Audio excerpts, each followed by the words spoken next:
नमस्कार, स्वागत है न्यूज 18 पंजाब हरियाणा में। मैं आपके साथ कुलदीप भारद्वाज। हरियाणा प्राइम की शुरुआत करेंगे। हरियाणा विधानसभा के शीतकालीन सत्र से। शीतकालीन सत्र विधानसभा का जारी है और इस सत्र में सदन में शहीदी दिवस को लेकर प्रस्ताव पारित हुआ। गुरु तेग बहादुर जी के शहीदी दिवस को लेकर प्रस्ताव पारित हुआ है। सर्वसम्मति से इस प्रस्ताव को पारित किया गया है। गुरु तेग बहादुर जी के शहीदी दिवस को लेकर सदन में चर्चा हुई। गुरु तेग बहादुर जी को लेकर मुख्यमंत्री नायब सिंह सैनी ने कहा कि गुरु को याद कर रोंगटे खड़े हो जाते हैं। तो आज जो है विधानसभा शीतकालीन सत्र में सदन में जो गुरु तेग बहादुर जी हैं उनको लेकर सर्वसम्मति से उनके शहीदी दिवस को लेकर चर्चा हुई और सर्वसम्मति से प्रस्ताव पारित हुआ।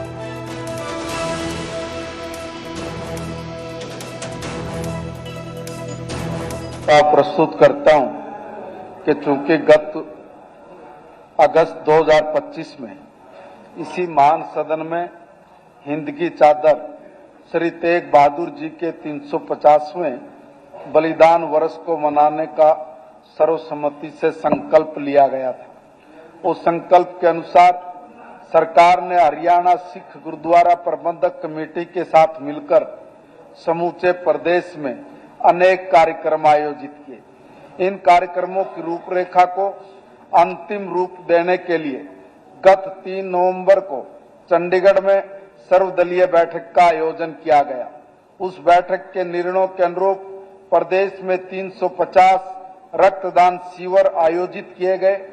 गुरुजी के जीवन पर प्रदेश के सभी स्कूलों में निबंध और कहानी प्रतियोगिताएं आयोजित की गई। चौधरी देवीलाल विश्वविद्यालय सिरसा में राष्ट्रीय स्तर के सेमिनार का आयोजन किया गया। वहां श्री गुरु तेग बहादुर जी के जीवन, दर्शन और कार्यों पर चेयर स्थापित करने का निर्णय लिया गया।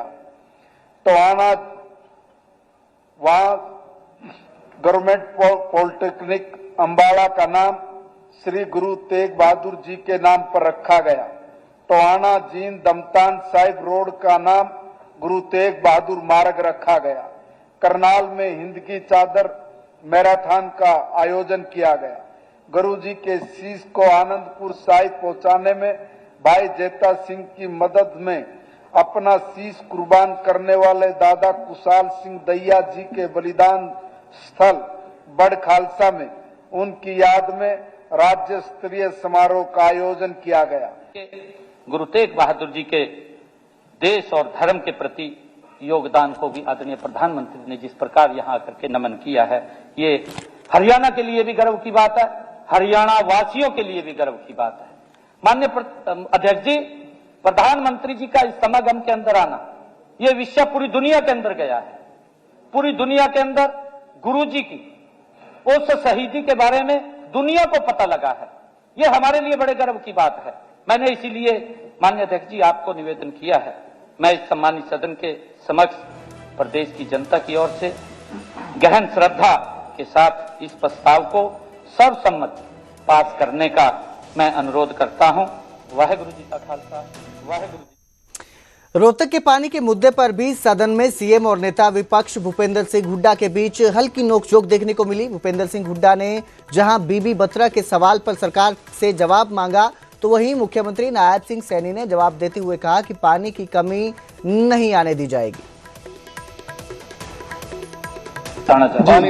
जी, वहां पर नगर निगम की 14 एकड़ लैंड है। एक तो हम वो देख रहे हैं, माननीय मंत्री जी ने बताया। और एक सोनीपत रोड के ऊपर एक पंप खराब है, उसकी कैपेसिटी बढ़ा रहे हैं, उसको ठीक कर रहे हैं। आपको पानी की कमी नहीं आने देंगे। रोहतक के माननीय विधायक जी, रोहतक के एक एक घर में पर्याप्त पानी पहुंचाना हमारी सरकार की जिम्मेवारी है। उसके लिए हम काम कर रहे हैं। मैंने कहा है नहीं, ठीक है, नहीं देखिए, हमें कई स्थानों से काम कर रहे हैं। आप बाद में फॉलो अप कर लेना। हमारे सदस्य ने उठाया सवाल, ये बड़ा गंभीर मामला है, खास तौर पे उस इलाके का जिससे ये है। इंसान को 2 ही चीज चाहिए, पानी या शुद्ध हवा। वो एनसीआर की वजह से वहां AQI कितना रहता है रोहतक में और पूरे एनसीआर में, वो भी और पानी की भी। तो ये इसका जल्दी आप टाइम बाउंड करो इसको, ये नहीं। वहीं विधानसभा में प्रश्नकाल के दौरान झज्जर से कांग्रेस विधायक गीता भुक्कल भड़क गई। उन्होंने स्कूल भवनों की जर्जर हालत का मुद्दा उठाया था, जिस पर शिक्षा मंत्री महिपाल ढांडा ने जवाब भी दिया, लेकिन गीता भुक्कल इस जवाब से संतुष्ट नहीं हुई और गुस्से में आ गई। इसके बाद मुख्यमंत्री नायब सिंह सैनी अपनी सीट से उठे और गीता भुक्कल को समझाने की कोशिश की।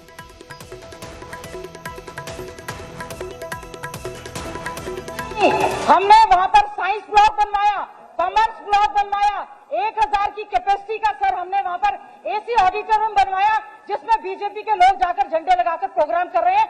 50 लाख रुपए बिजली का बिल पेंडिंग पड़ा है सर, सारी कॉरेस्पॉन्डेंस और कागज ऐसे है। क्या शेम कर रहे हैं? I am a vigilant MLA, मैंने अपना अच्छे रखा है। क्या आप लोगों ने शेम कहा है और किस बात के लिए शेम कहा है?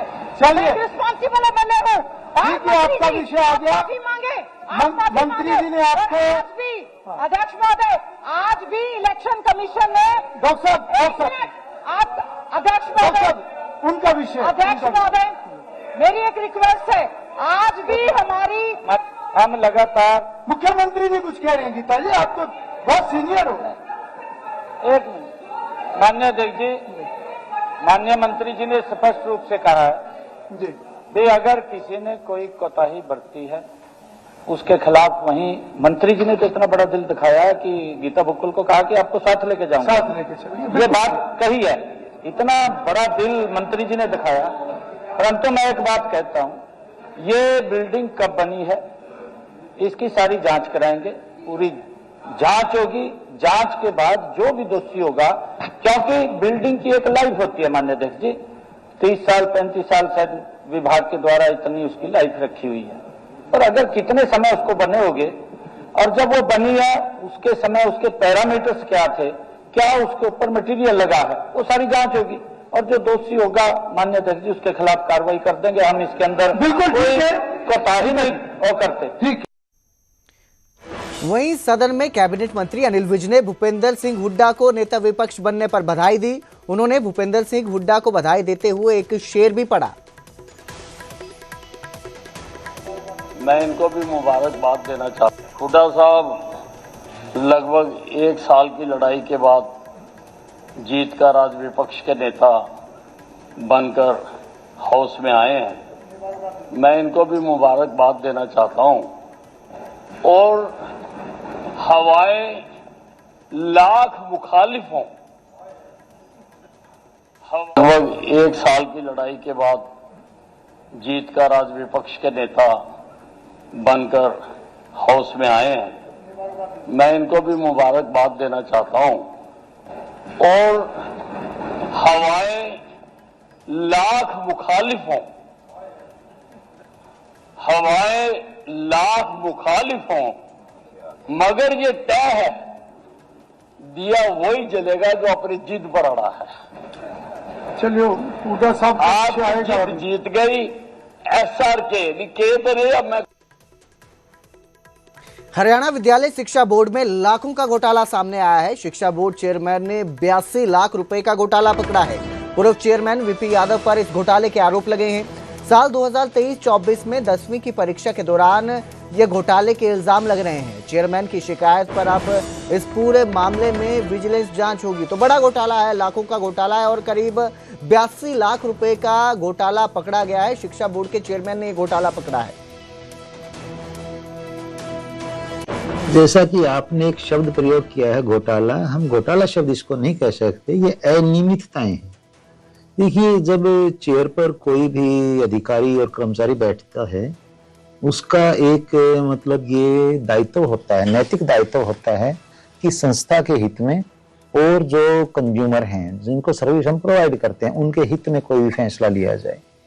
जब आपने बताया जैसे ऑनलाइन यानी ऑन स्क्रीन मार्किंग का हम शब्द इसमें प्रयोग करते हैं, OSM कहते हैं इसको, इसमें एक प्रोसेस होता है जिसमें किसी भी परीक्षार्थी की आंसर शीट की स्कैनिंग की जाती है और स्कैनिंग के बाद उसको जो एग्जामिनर है उनके लिए प्रोवाइड करवाया जाता है स्क्रीन पर और स्क्रीन पर ही उसकी मार्किंग की जाती है। उसमें एक सॉफ्टवेयर होता है जिसमें अपने आप ही जो क्वेश्चंस हैं उसकी मार्किंग का जो एक प्रोसेस है वो, और उसके बाद जो टेबुलेशन शब्द हम प्रयोग करेंगे इसके लिए, यानी जो अवार्ड दिए गए उनको जोड़ने का काम है वो अपने आप उसमें होता है।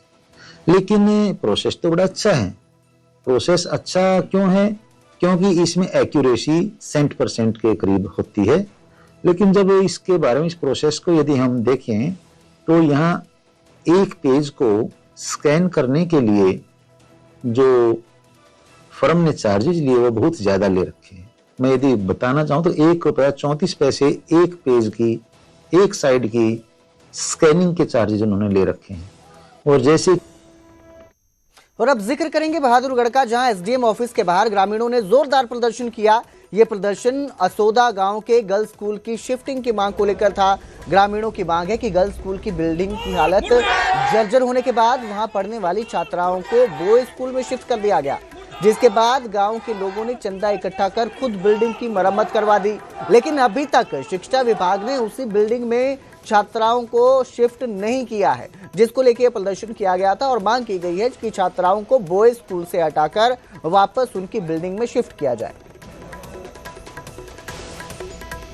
प्रिंसिपल की मिली भगत से एकड़ी को तोड़ा गया जी बात पहले, फिर स्कूल को खंडन घोषित करवा गया। प्रिंसिपल को गाँव वाले से कोई इतला नहीं ली जी, इसमें ना कोई पूछताछ की। स्कूल इकट्ठे कर दिए दोनों लड़के लड़कियों के, सुबह शाम के जो 7-7 घंटे की स्कूल क्लासें लगती हैं वो 3-3 घंटे की करती है, अपने स्वार्थ के लिए कि कुछ टाइम के लिए हमें स्कूल जाना पड़े। और वो स्वार्थ के चक्कर में जो है आज वो बच्चों को नहीं आने देते हैं। हमने एक कड़ी नहीं, सारे गाटर और टुकड़ियों को बदलवा दिया, नया स्कूल बिल्कुल बनवा दिया, उसमें डेंट पेंट करवा दिया सारा। आज ओके है, कोई भी अधिकारी जाकर देख सकता है, अगर उसमें और कोई कमी होगी तो हम उसको भी पूरा कर देंगे। तो वहीं भिवानी में बिजली कर्मचारी ऑनलाइन ट्रांसफर के विरोध में उतर आए हैं और काम छोड़कर बिजली कर्मचारियों ने धरना प्रदर्शन शुरू कर दिया है। कर्मचारियों का कहना है कि ऑनलाइन ट्रांसफर से काम बाधित होगा और हादसे भी बढ़ेंगे। कर्मचारी नेताओं ने चेतावनी दी कि इसे बंद नहीं किया गया तो हरियाणा की बत्ती गुल हो सकती है। आज जो हमारा विरोध प्रदर्शन है वो ऑनलाइन ट्रांसफर पॉलिसी के खिलाफ है। इससे पहले यह प्रोग्राम सब यूनिट लेवल पर चल रहा था और आज ये प्रोग्राम यूनिट लेवल पर चल रहा है।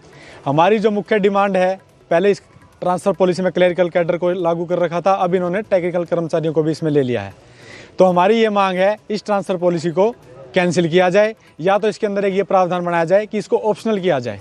कर्मचारी के हितों को रक्षा न करते हुए मतलब उसके खिलाफ जाकर उसको ज़बरदस्ती ट्रांसफ़र करी जा रही है और आउट ऑफ सर्कल भेजा जा रहा है। उसको किसी कर्मचारी की सीट ब्लॉक करी जा रही है, जो इनके चहेते हैं उनको ब्लॉक किया जा रहा है, और जिसको भेजना मतलब किसी भी तरह की कोई पारदर्शिता नहीं है इस ट्रांसफर।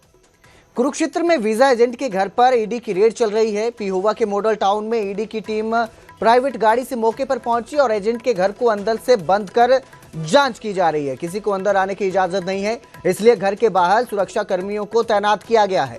हालांकि टीम ने स्थानीय प्रशासन को मामले की जानकारी जरूर दी है, लेकिन रेड में किसी को साथ में शामिल नहीं रखा गया है।